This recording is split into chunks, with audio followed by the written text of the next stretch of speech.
Another team that always is fielding a great defense is going to be, like Christian said it last week, death taxes and a Todd Bowles defense, Tampa Bay Buccaneers. So, they're going to bring a solid defense. They still have the Bake Show and what he's been able to do these past 2 years, lighting up the league, quietly being like a top 10 quarterback in what he's been able to do. And they're hosting the Falcons, another team with a lot of questions, a lot of belief in Michael Penix and what he's been able to do, in the short period that he played last season. Bijan Robinson is going to be, a fantasy just instant just legend, I think, this year with how much they're going to run the ball. Take the pressure off Michael Penix and that young offense that they've got. But this is a game, Falcons coming to Tampa Bay. I think the Buccaneers are going to win this game. I think that a Todd Bowles defense is a really difficult matchup for any young quarterback, even if I do believe in Michael Penix and what he's able to do. I think they're going to be ready. They've got run stoppers. They've still got Levante David, the ageless wonder, doing it back there. Vita Vea is as good as it gets as a run-stopping defensive tackle. So I think that the defense is going to show up to play to shut down what the Falcons are going to try to do. They're playing at home, and then, the offense, there's nothing that needs to be said when it comes to Baker Mayfield and Mike Evans. It's a connection that's been just about as consistent as any in the NFL these past couple of seasons. I have a lot of questions about the Falcons' defense as a whole. They haven't proven it yet. They have invested with the two young rookies on the edges in Jalen Walker and James Pierce, but I still think there's going to be some developing to do on that defense as well. So give me the team that's quietly dominated the NFC South for the past couple of seasons. Divisional game at home. I'm smashing the Buccaneers money line in this game. What's the current line at, and what do you think is going to happen in this one, Mike? Yeah, so current line is -2. I'm with the Bucks as well. Yeah, I mean, just right now, just breaking down kind of like where they're at position wise. I think the Bucks have one of the most well-rounded wide receiver rooms at this point. I mean, returning Mike Evans, we're going to see, when Chris Godwin is going to be out there. Emeka Egbuka out of Ohio State. I mean, explosive rookie playmaker. Tez Johnson, Sterling Shepard are still there. And we saw what Baker Mayfield was able to do with them. Kind of like, it's kind of a rare blend of like youth and versatility plus already known skill and untapped skill, that you have with it. And throw in our dog, Kate Otten. I think they're deeper and can, adapt better. It's going to be very curious to see how the team is going to, function, what the backfield is going to play out with no Liam Cohen there now, with Rashad White and Bucky Irving. But, when we go to the defensive line and edge rushers, they also have the edge. I mean, you still have Vita Vea there, continues to anchor just kind of a suffocating defensive line. Kalijah Cansey, Logan Hall for press pass situations. But I mean, it should not be lost on anybody that they made a big push and got Hassan Reddick from free agency. I mean, 11 sacks with Philadelphia and then went on to win the Super Bowl. Throw that into a Todd Bowles aggressive system defense. Pair that with Yaya Diaby. I mean, Greg Gaines, Elijah Roberts, they have a good amount of depth there. But, we'll see. I think it's going to be able to create some serious problems for a young quarterback like Michael Penix. And then where the Falcons have, would be able to push back against, what the Bucks have. Levante David is in his 14th year. We'll continue. We'll see what he has, but he's continued to play at a high level. Led the team in tackles last year. I think just when you go along the defensive line, and Christian, you'll be able to touch on some of the injuries I know that the Falcons have. Going into this, they already have had what was it, Troy Anderson on the pup. So I think in all at least those two phases of the game. Who knows about special teams? But yeah, no, I mean, I like the Bucks here, just based off names, based off output, based off very much less questions coming into the game. I think they're going to be leaning heavily on Bijan Robinson. I'm very curious to see how Michael Penix is going to play with the full season. Behind that offensive line that has McGarry, but I like the Bucks here. Just, I mean, based off of how many levels better they are.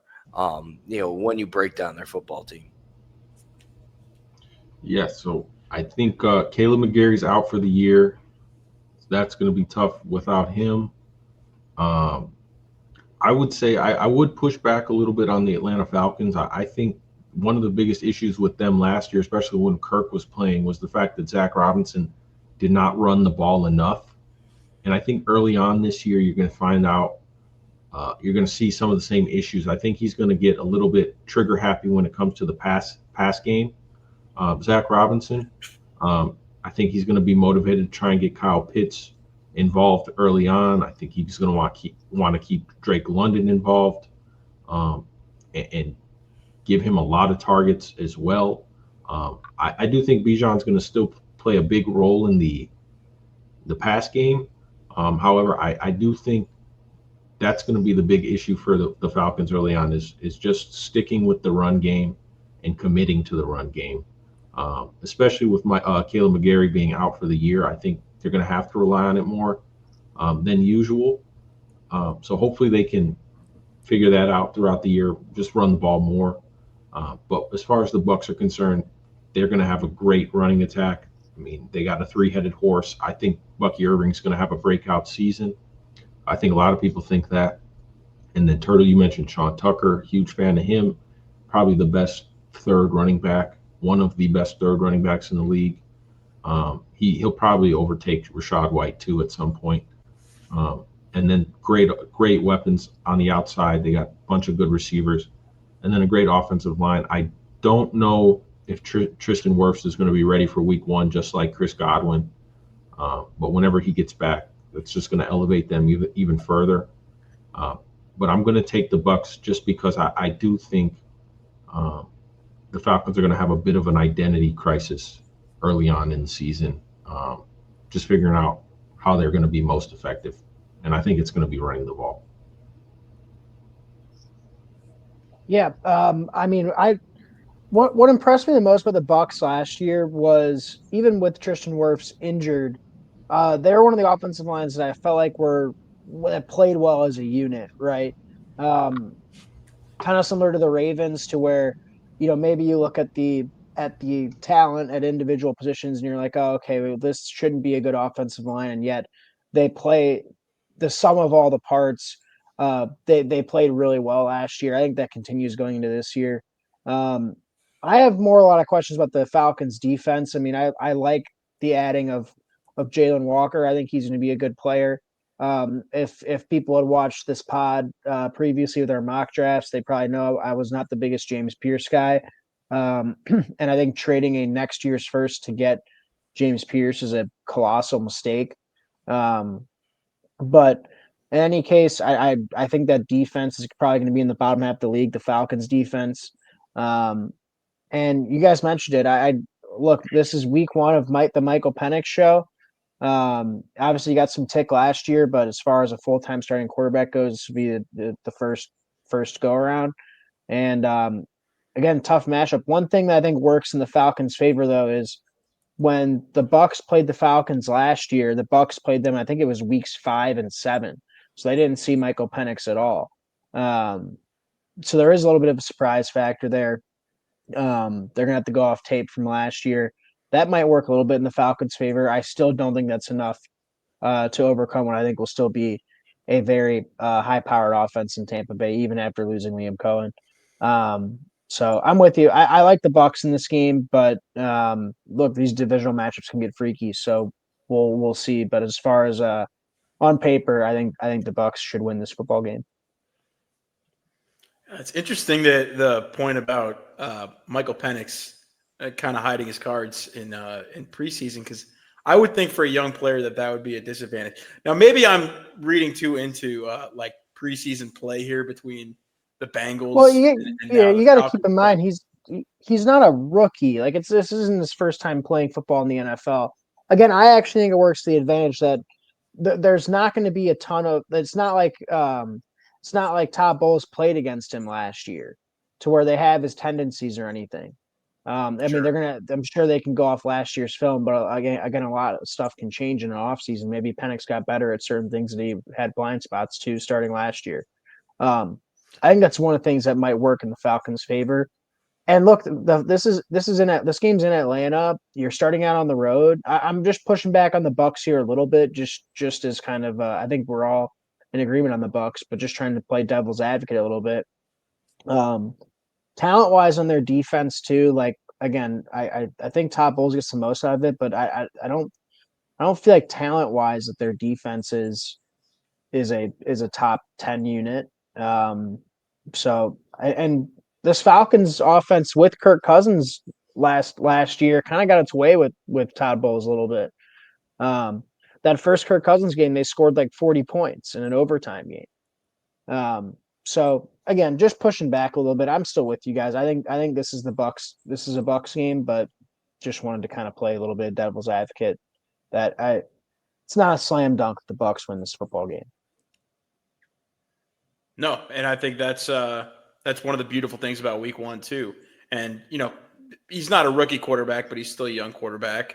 So Yeah. just getting as many reps as possible for a young quarterback, I think is key. But could be wrong. I mean, Sean McVay kind of turned the entire league on its head when he was like, "I'm just not even going to play any of my guys in preseason," and it's worked out pretty well for him. So, and obviously He's Zach talked about Robinson I, comes from that Sean McVay and Raheem yeah. Morris for that matter come from that tree as well. So that tracks for sure. I was gonna say that Sean McVay. I mean, I'm sure we'll get to the Rams Texans here soon, but Sean McVay always talked about the importance of the joint practices more so than the preseason games themselves. That's where they really get their max work in. So I don't know, Yeah. dude. It's interesting. Like I really like Penix as an arm talent. Like his arm talent's incredible. The way he spins the football. I'd like to see him like layer some passes. Like I feel like he kind of is one of those guys just throws it like 100 miles per hour all the time, but it looks nice. I'll say that. But that's kind of the jumps you can make from year 1 to year 2, and we just don't know until we see him on the football field. So Right.